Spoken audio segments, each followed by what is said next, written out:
Yes, tuli ku mukutu gwaffe ogwada Standard News. Nange da Element Man muzzukulu wa Mugema nyongera okubibaza mwebale genda maaso n'okubeera nti mutugoberera mmwe abali eyo.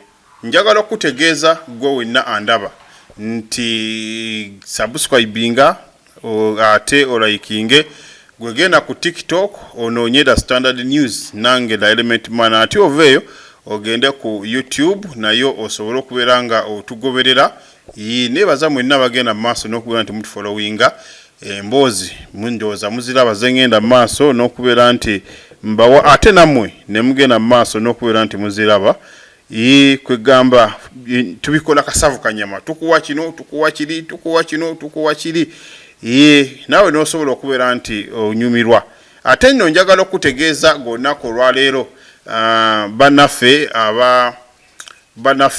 aba Fidelity Investments Group bategeeza gwe nali eyo muna Uganda tyokoye okubeera mu mbeera embi bakutegeeza jangu osobola okubeera nga obeegattako banono basooka kusomesa toyingira nga tonnaba kubeera nti osomesebwa n'osobola okuyingira ekintu ky'otegeera bw'oba tokitegeedde osobola okubeera nga okireka n'otasobola kubeera nti okiyingira naye nga abakusomesa ekyamazima naawe n'osobola okubeera nti obaako n'engeri gy'oyingizamu ensimbi buli lunaku kwegamba ne bw'oba togenze kubeera nti okaalukana nnyo naye nga gwe sente osobola okubeera nti oyingiza ne bw'oba oli wakaawo bo bakwetaazaako kimu kyokka ndaga muntu yo na simu yo eya smartphone. Nze da Element Man muzzukulu wa Mugema. Kati nno njagala okubuulira era njagala okutegeeza nti waliwo olutalo olugenze maaso ne lwalukawo mu ggwanga era nga luno luli masekati ga Kampala ekibuga ekikulu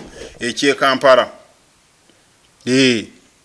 Kati nno olutalo luno luli wakati w'abasumba basatu okuli owa Channel 44 ng'owa Channel 44 no si mulala ye Pastor Robert Kayanja nga kwotadde n'omusumba Jackson Senyonga ng'ono wa Top TV wamu ne musumba David Kiganda owa Kingdom TV oba Kingdom Media. Kati nno olutalo luno wetwogera kati buli omu asobodde okubeera nti apangisa amagye gasobola okubeera nti gamulwanira olutalo. Bingi ebizze byogerebwa ku bantu bano abasatu era kuva dda tebali makambugu buli omu alumiriza munne obufere buli omu alumiriza munne okubeera nti enjiri apanga mpange buli omu alumiriza munne okubeera nti musajja gwe oyitiridde okunjogerera okumpangira abantu oba oliawo nga baagala kunsaanyaawo oba oliawo nga baagala kubeera nti banzisa wansi ate nga kyesitajja kukkiriza.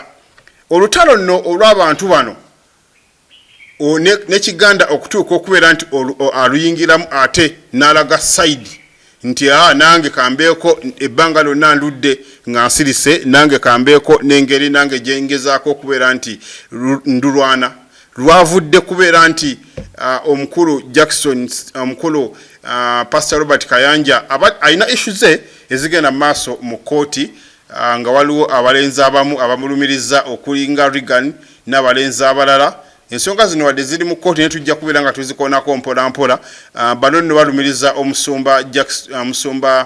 omusumba omukulu ono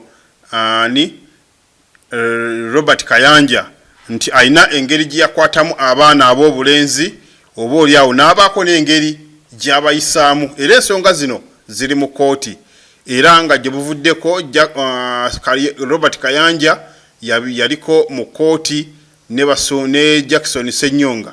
Kati nno olwava mu kooti olutalo oba abantu bano engeri buli omu gy'alina amaanyi ku midiya ye bakola emboozi.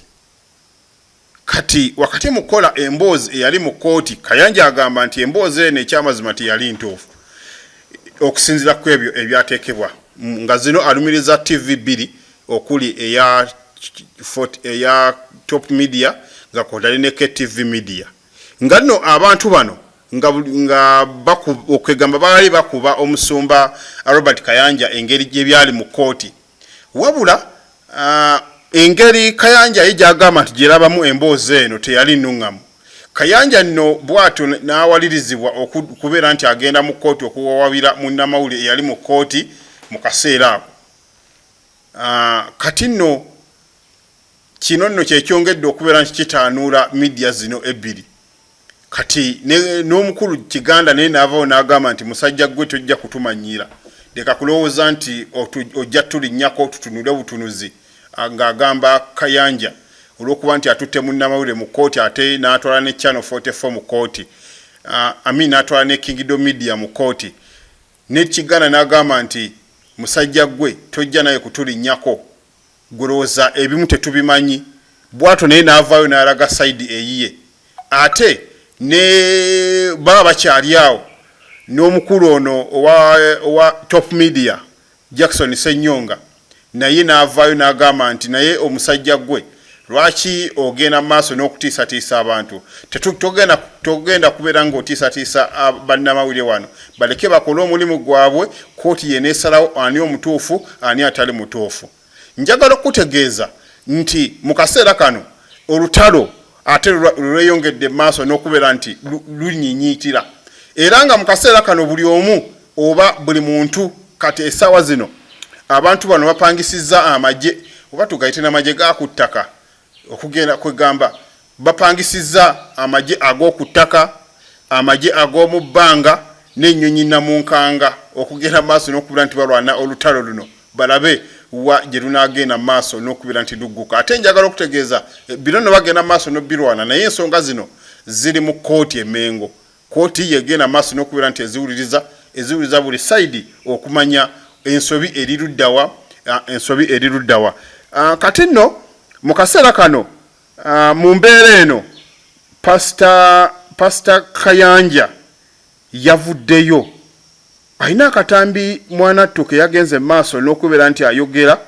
ng'agamba nti ekyamazima omukulu ono Ssenyonga mu kifo ky'okwonoona ssente ng'agenda maaso n'okubeera nti aziteeka mu baana lwaki tasose kufa ku famire ye ng'agamba nti alina omu ku baana oba oli awo bye bagamba nti kwegamba abantu bano njagala okutegeeza nti beemanyi kuba okuyingira obusumba njoza ebiseera bye bimu bye bayingiramu obusumba wabula nga mu ntandikwa abantu bano baali bassa kimu naye ne bagenda maaso n'okubeera nti baawukana buli omu n'agenda n'abagoberezi be abo bennyini abaali bamuwuliriramu era kati mu kaseera kano manyi bagamba nti omukwano omuntu asooka kubeera mukwano gwo ate ne mumala ne mugenda maaso n'okubeera nti mwebiifinga buli omu n'alaba nga w'amaanyi nono n'alaba nga w'amaanyi nga essaawa zino njagala okutegeeza gwe omulabi owa Standard News nti Ssenyonga alina akatambi ke yatadde pasita Kayanja alina akatambi ke akayayogedde ng'agamba nti naye Ssenyonga ombeeredde ki musajja gwe sente z'ogenda maaso n'okuteeka mu bantu abo lwaki tosooka kubeera nti olabirira famire yo omwana ali ku street oba gw'olina gwe tumanyi n'asobola okubeera nti agenda maaso n'okubeera nti aterera kansooke nkuwe akatambi ka mukulu ono pasita Robert Kayanja ng'agenda maaso n'okubeera nti ayogera wulira siyinza kulumirwa abaana baggwanga. I cannot be concerned about the children of the nation. When my son is on the street, I cannot take care of others.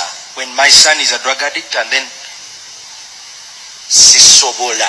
I cannot. Amaanyi gonna soka gateeka kuki. I would first invest all the effort in my child. I would invest all the effort in my child. I cannot put money in other people's children. When my children are starving at home, and I say I went to Karamoja, when at my home people are not eating,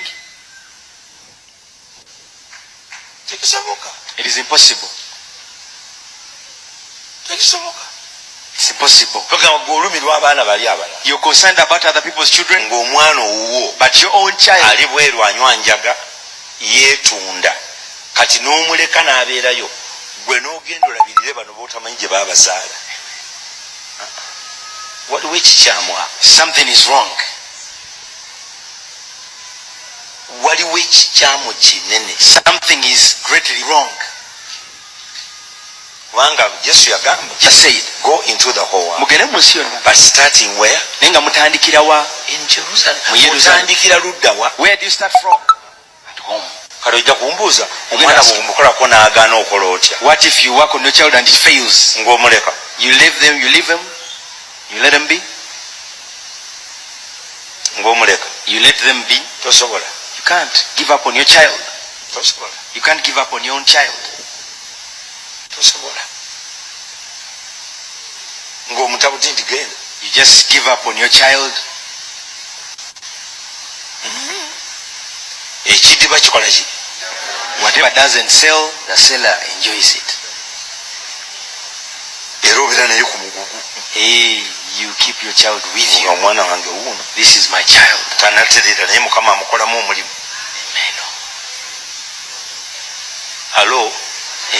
Naye tomukweka bukwesi. You don't hide them away. N'olaga bokka bali obulungi. You only show your children who are well.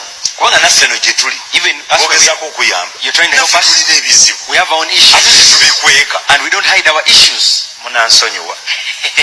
Tulina ebizibu tetukola ki? We don't hide our issues. Tetubikweka. Era tujja gy'oli ntukugamba. We come and tell you, Banaye Kayanja sabira omwana wange ono. pray for my child. He's on drugs. Ne tujja obuswavu ne tubuteeka We waggulu. put that shame on the side. Omukweka. You're hiding your child. Otulage ekifaananyi nti oli bulungi. Katonda why waliwo ekikyamu. Waliwo ekikyamu. Something doesn't add up. Zekayanja. Ndowooza olutalo luwudde kugamba nti abantu bano engeri gye baali awamu buli omu amanyi munne akawunvu n'akagga, era buli omu amanyi munne engeri gye yatandikamu ekkanisa, era buli omu amanyi munne engeri oba oliawo gye bapangamu obujulizi okusobola okusikiriza abagoberezi okujja, buli omu asobola okubeera nti anoonya Mukama. Naye essaawa zino kati oyinza okulowooza nti abantu bano oba tebaaliko ba mikwano, kuba engeri gye beewalanamu n'okutuusa kati buli omu yeebuuza ddala ani mutuufu ani atali mutuufu. Ffe tusuubira nti ensonga zino engeri gye ziri mu kkooti tujja kubeera nga tumanya amazima, ani mutuufu ani awayiriza munne oba ani atakola ki atawaliza munne. Kakati nno ne Ssennyonga ono naye mu kaseera kano Ssennyonga naye yamuddiza omuliro. Ssennyonga naye yamuddiza omuliro. Omuliro nno nga Ssennyonga agamba nti ye aliwo okubeera nti alaga oba oliawo ekitangaala oba oliawo okulaga ensi amazima nti ekyamazima ebikolwa bya musumba munnaffe ono byagenda mu maaso n'akola tetuyinza kubeera nga tubigumiikiriza, era ensonga lwaki bw'aba mutuufu aveeyo. Kale kwegamba kankuwe ne Ssennyonga ono agende mu maaso n'okubeera nti ayogera ebimu ku ebyo oba oliawo byagamba nti omukulu ono ulira Bantu abo balungi era mbamanyi sina mutawana nabo ne bawa endowooza yaabwe nti ndowooza ensonga zo tetwandizitambuza bwe tutyo, naye nze ndowooza nti omuntu gwe boogerako ye mukyamu. Si nze ntutte ensonga zino bwe ziri. Ensonga zino Pastor Robert Kayanja yasalawo azitwale mu kkooti aloopa abaana, ye yaggulawo omusango. So okumanya ensonga zino olina okumanya sources za mirundi ebiri. Simanyi lwaki omuntu asobola okusalawo nga tanaba kulya sources za mirundi ebiri. Amagezi ge bandimpadde oba ge babadde bampa oba ge basindika abantu bantuuseeko bandigasindikidde Pastor Kayanja okusooka, kubanga nze byebyo nno ebigambo by'owulira oba oliawo ebya Pastor Jackson Ssennyonga ng'agenda mu maaso n'okubeera nti luno nno olutalo lw'amaanyi naye yonna gye lunaggwera nze mbakakasa nti tujja kubeera nga tubibatuusaako, tugenda mu maaso n'okubeera nti buli kimu kyonna tukibawa. Ssenyonga ffenna tujjukire bulungi n'omugenzi Pastor Yega kwegamba ye ekisinga okuluma mbu Ssenyonga ye bano bonna abayita ba fake pastors. Kati tumanyi ani pastor omutuufu ani atali mutuufu, ani pastor ow'obujulizi obulimba ani pastor atali wa bujulizi bulimba. Kale kwegamba abantu bano bonna nze ndowooza nti mediation oba yandibadde ebeerawo, naye ate nga n'olutalo luno kati mu kaseera kano lugenze maaso n'okubera nti ate tuyingiramu ne another party. Tubadde tumanyi two parties, ate kati ne party eyokusatu yayingiddemu eya Pastor David Kiganda owa Kingdom Media. Ono nno ensonga ye ey'okubeera nti eyamuleese kwe kubeera nti Pastor Robert Kayanja ono yavuddeyo n'awabira Kingdom Media mu kooti oba mu kakiiko aka UCC nti balina programs ze bakola oba oliawo zitatuukiridde, abantu be baleeta oba oliawo tebamala kusengejja bigambo, ate n'atwaliramuko ne munnamawulire we oba omukozi wa Pastor David Kiganda. Kino n'ensonga lwaki omukulu naye yavuddeyo n'agamba naye mukulu gwe ate ennyindo bw'oginyigiriza ennyo ebiseera ebisinga ogireeta omusaayi. Kati nange kirabika ke kaseera nange nveeyo ndabe oba ngezeeko nange okubeera nti nyingira mu nsonga zino. Era kati party kwegamba tugeze nti abantu babiri ebikompola bibiri biri mu kulwanyisa ka grenade kamu. Bikompola kwe kuli Ssenyonga kwe kuli ne Kiganda kati bali mu kuddira aka grenade kamu Kayanja oba oliawo ne bagenda maaso n'okubeera nti bamulwanyisa. Naye nga mu kaseera kano ensonga zino nkugambye nti zigenda mu maaso oba ziri mu kooti eya Mmengo gye bagenda maaso n'okubeera nti baziwuliza. Era gye buvuddeko wabaddeoko n'olukiiko ndowooza mwalutegedde wakati w'ekitongole kya UCC saako ne church ezino esatu, three parties, ate nga Robert Kayanja ye teyalabiseeku yayisindise bannamateeka be okubeera nga batuula mu nsonga zino. Era bannamateeka ne bagamba nti oba oliawo Ssenyonga n'agamba nti bo kye baagala nti obujulizi oba amasimu g'abaana bano oba ennamba ya Kayanja yatuuka etya mu masimu g'abaana bano bw'aba tabamanyi. Byonna bikyali awo era ffenna tutunulidde kooti kuba emisango gino omuntu bw'aba tebalina bakubeera nti bamusalira naddala Kayanja oba Ssenyonga oba Kiganda tekuli alina musango, naye nga omusango guli wakati wa mulamuzi w'endowooza nti omulamuzi kati yalina okusalawo gwe gundi gw'olina omusango gwe gundi olina omusango nawe olina omusango n'agenda maaso n'okubeera nti abawo police guidelines oba oliawo buli omu n'abaako engeri oba gye yeesonyiwa munne oba okubatuuza kuba nti bagezaako okugenda maaso n'okubeera nti okutuuza abantu bano, naye mu kaseera kano ne bagaana oba oliawo nga zembiranye eri wakati w'abantu bano. Twalabakokko naye neebuuza Ssenyonga ono alina omuntu gw'atalipidde mu bapastors. Twalabakokko ne ku lutalo wakati we era ne Ujingo kegamba bo bonna ye Ssenyonga abayita ba fake pastors. Tetumanyi lwaki abayita ba fake pastors omanyi nakugambe nti abantu bano kiringa okubeera ne mukwano gwo oba oliawo ate gwe n'akusukkulumako oba oliawo mukwano gwo n'abaka engeri gy'akuyitako wendowooza kati gwe ng'omanyi engeri amakubo mwe yayita okugyamu ssente kitegeeza oba buba bujja oba si bujja nze naawe. Naye nga mu kaseera kano abantu bano buli omu yeewera era wenjogerera nti buli omu yapangisizza amagye ag'oku ttaka. Waliwo kegamba bapangisizza amagye ag'oku ttaka, ne bapangisa amagye ag'oku nnyanja, ne bapangisa amagye ag'omu bbanga, ne bapangisa n'ezittanka okulaba nga buli omu agenda mu maaso n'okubeera nti alwanirira ku munne.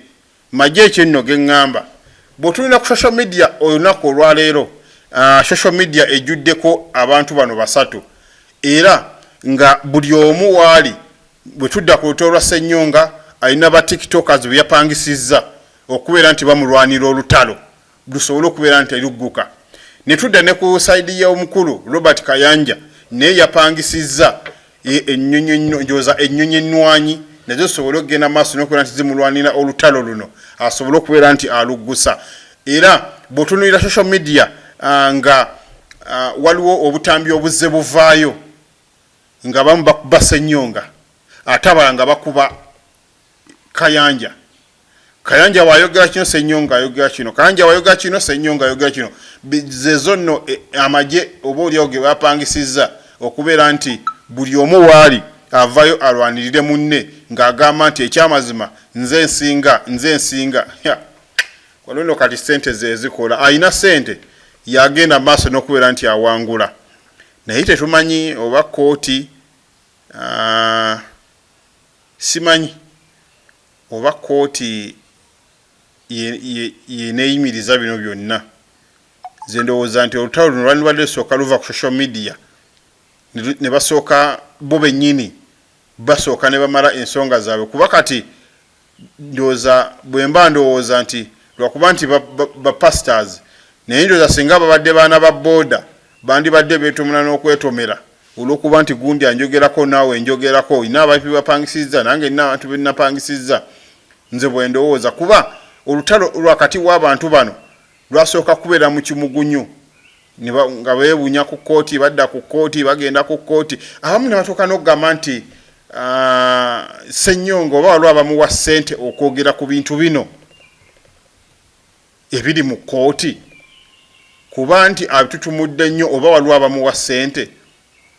Abamu ne batuuka n'okugamba oba Kiganda naye bamuwa ssente aleete abantu bano.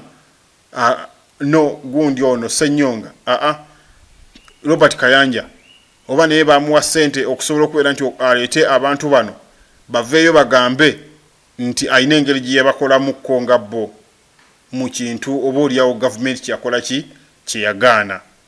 Naye buli omu yeebuuza kugaye tewali amanyi kituufu, wabula ndowooza Katonda yekka yamanyi ekituufu, era nabo bennyini bamanyi ekituufu. Era n'omulamuzi okusala omusango guno ajja kusinziira ku ebyo ebigenda okubeera nti byogebwa, obujulizi obwogerebwa, buli kimu ekyogerebwa wajja okusinziira awe ensala ye. Ono mutuufu, ono si mutuufu, ono mutuufu, ono si mutuufu.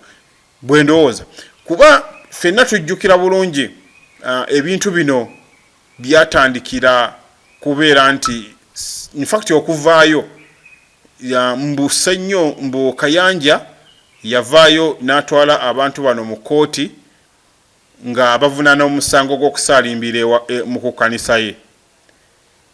Era waliwo ko omu gwe baasiba. Ssennyonga ye bwatu yategeera nti alina abantu batutte mu kooti, ate nga batutte mu kooti balina ensonga zaabwe. Ssennyonga mbu kwe kukola ki? Kwe kugenda mu maaso n'okubiyingiramu. Ssennyonga azze oba oliawo ye agamba agezaako kulwanirira abaana bano balabe nga bafuna obwenkanya, ate Kayanja ye ali mu kugamba nti bamwononera linnya lye ng'omuntu. Ye ebintu bino talina kyakola ki? Talina kyabimanyi. Byonna kati wano buli omu yeebuuliza ekituufu kye ki? Era ani alina omusango, ani atalina? Era buli omu yeebuuza ddala abantu bano babaza kaki? Era buli omu yeebuuza olutalo luno lunaakomekkerezaawa? Era buli omu yeebuuza balwanira ndiga oba? Byonna tetumanyi ani mutuufu, tetumanyi ani atali mutuufu. Bwe tuddako kwegamba nga ye omukulu ono Ssennyonga ye agamba nti newe luliba ddi ensi erina okumanya amazima. Tetunnamanya mazima ki ensi g'erina okumanya, tetunnamanya ani alina okumanya ensonga zino. Byonna kwegamba ffenna tutunulira okumanya ekituufu kyekiriwa ku nsonga zino. Njagala okutegeeza gwe wenna andaba waliwo obutambi mbadde neetankuula ne wabeera obutambi bwensobodde okubeera nti nfuna. Ng'obutambi buno waliwo abavubuka abali mu kulumiriza nti Ssenyonga nti Kayanja ayina engeri gye yabakozesaamu nga basinziira ku mudumu gwa mmundu. Bino byonna tetuyinza kubikakasa Kayanja ayina gye bakozesaamu ku mudumu gw'emmundu, wabula bino byonna tetuyinza kubeera nti tubikakasa, wabula kooti yeyina okukola ki? Yeyina okumanya oba abantu bano balimba oba si balimba, oba abantu bano boogera mazima oba teboogera mazima. Okitegedde? Kansooke mbakuwe abantu bano ogende maaso n'okubeera nti naawe obewulirirako muwulira nti olwo olunaku lwennyini lwantwalayo nze nali sikimusuubiramu nayiza wakati mu ntiisa, wabula yatandika okunkwatirira nalaga nti ntidde kwe kumusukuma okudda emabega naddayo n'atuula mu ntebe ye, kwe kuggyayo pisito n'agiteeka ku mmeeza n'entya n'angamba kakati olabe pisito agirina munda mu ofiisi ye, agirina alina awo emundu nnyingi nnyo by the way. Kakati kwe kugijjayo n'angamba kakati kirabika ogenda kundoopa kumpaayo biki kakati kisingako kukubira wano amasasi n'enkutta. Ne mugamba munnange nsonyiwa ssebo olwo nno n'eŋŋonda nsonyiwa ssebo nnyambo nsonyiwe, kwe kuvaayo n'akomawo n'ajja n'atandika okunkwatakwata n'atandika okunkisinga mu matu eno yonna nga bwanyiganyiga bwannyogotola. Kiraba wakati mu ntiisa nagenda mu maaso n'okunsiyaga, kiraba era nantiisatiisa nga tumaliriza kati wonooyogera nonno ogenda kuyisa bubi, kwe kugamba awo sekuritale we kakati omuvubuka ono omufunire kyomufunidde bikyagende.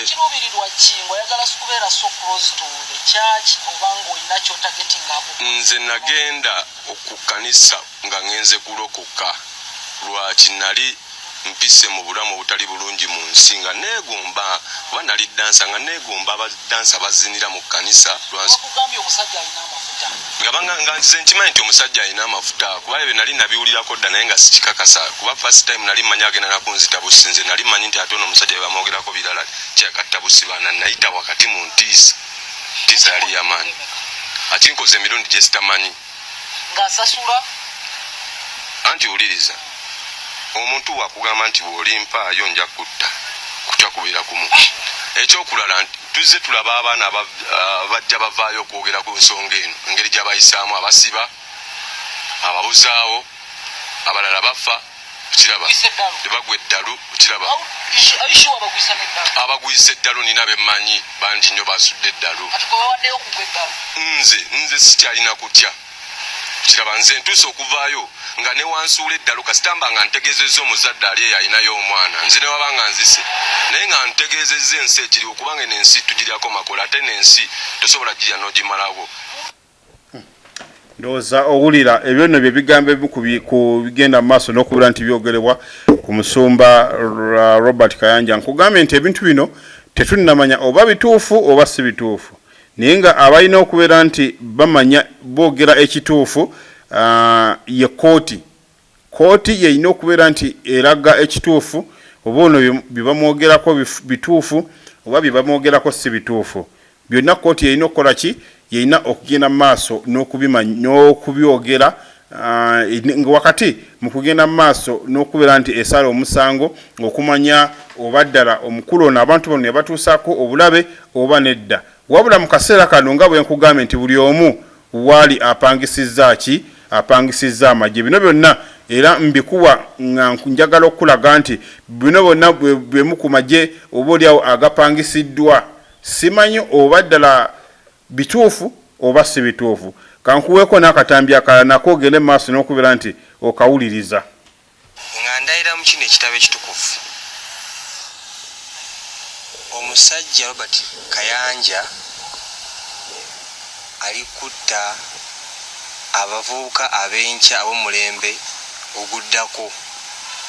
Nze ensonga eŋŋambisa ekyo nti ndabye bannange bangi nga babasiba, ndabye bannange bangi nga babatta, ndabye baana bangi nnyo ne kati ssaawa kale tetwogerera bebakyakolako ebyekisiru kubanga teri olunaku nze nasinga tya ku myaka 15 nindaba omusajja omukulu ng'aggyeemu engoye nandaga obwereere bwe.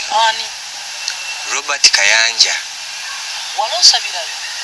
Fetwagendayo kuba basigadde badde babuuza mugendayo mutya olaba kyaki ezo buli muntu aba agenze saba agenze kunoonya mukama ate ebiseesinga abantu bakozesa bwe basi baana bato nga muntu mukulu nga talina ssente kubanga nze era badde bagamba vidiyo ku myaka 15 sebo omuntu oba tolina simu omwana yena abeera wake waawe 15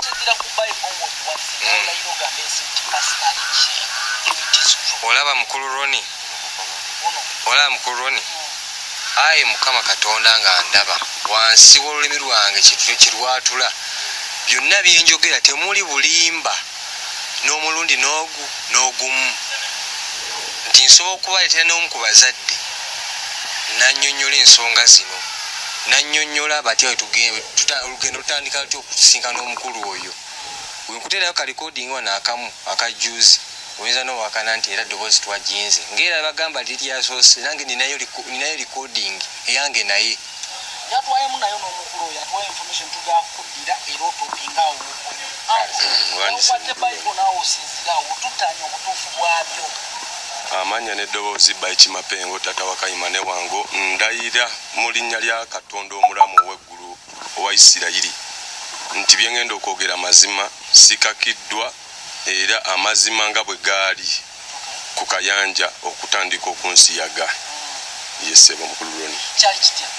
Kati nze ngenda ku kanisa eyo mwaka gwali gwa 2010 waliyo ekivulu nga nze nalina ttiimu yange ya dansi bali bagiyita Dance Together Uganda tugenda munaye ku stage awo tumaliriza okuzina okuweereza Pastor Kanja yali omu kubaddako kubanga ebivulu bibaawo badansa bayimba n'abayimbi ye najja n'akola atya n'asaanikira n'abulira enjiri tumaliriza okuba ku stage tumusinkana nga naye anaatera okujja atugamba abavubuka muweereza bulungi nnyo muli baawa kakati njagala mufuke baweereza baawano ne mugende musoke babaawe wali emicomo gy'enkoko ne tugenda ne batuwa emicomo gy'enkoko oluvannyuma n'agamba yali akulira security we kapiteeni we n'amugamba nti abavubuka byenno ndowooza owulira embeera eyo bwetyo bwegenda mu maaso n'okubeera nti abantu bano bavaayo ne boogera ku mbeera eno nga balumiriza omukulu ono okubeera nti ekyamazima aliko engeri gy'agenda mu maaso n'okubeera nti engeri gye yabayisaamu obubi naye nga bwe nkugambye nti ebintu bino byonna oba oli awo katuge masoke tumalayo akatambi kano njagala kubalaba mu ofiisi kubaleeta mu ofiisi kakati munnange olwakyenkeera ne batwala mu ofiisi era omuvubuka bali bamita Mutumba Johnson natwala mu ofiisi awo okutuukayo atusinga nga tutuddawo ku reception ne batandika okutugamba munnange tugenda bayamba mugenda fuka badansa baawano tugenda kubafunira ennyumba yamugenda okubeera kakati era oluvannyuma oyo muvubuka Enoka linganga sekretary we natugamba kati mutuulaawo ngenda kujjawo omuku mugende mulabe pastor naye nze gwe batandikirako nga abantu ana munda mu ofiisi ya pastor nga ngenda era Enoka yenga avaayo aggalawo atusigala munda mu ofiisi naye ng'atandika okujja okungamba young man yalina erinnya lyange yalitegedde dda nga alibuuziza Johnson Bayichi how are you are good najja nampa akafuba natandika okunyiganyiga nga simanyi kigenda mu maaso naye we natiira ne ntandika okwesika natandika okunkwatakwata wansi kabina n'okunyiganyiga obusolo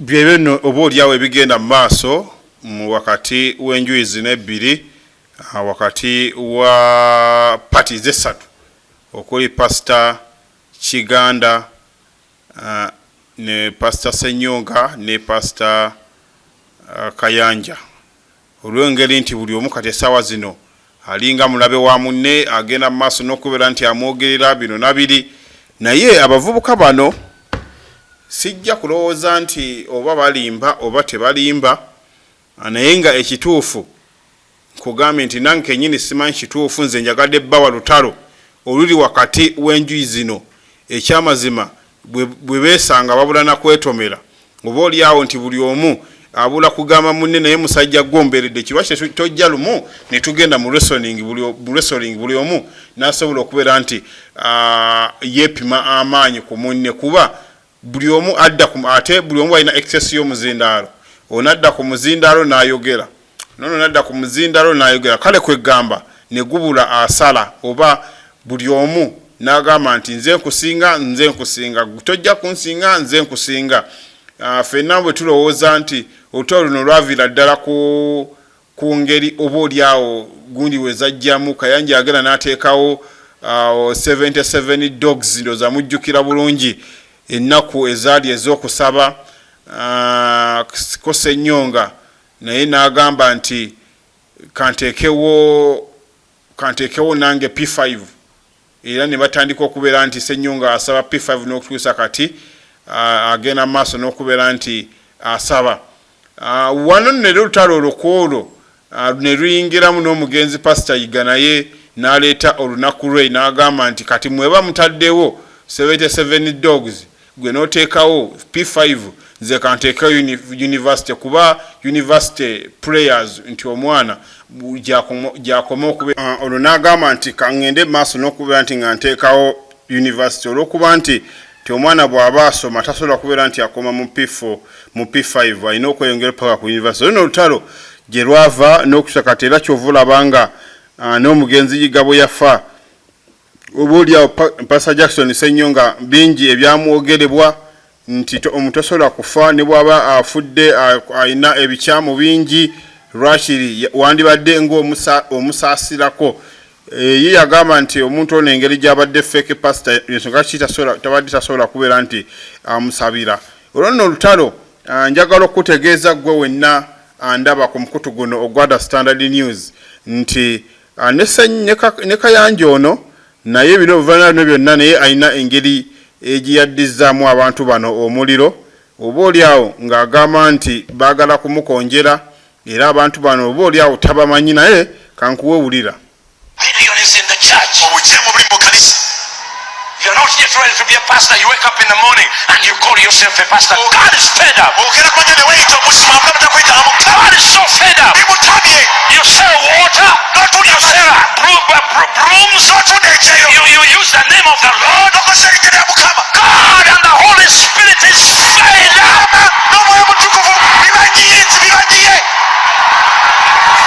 A few moments later.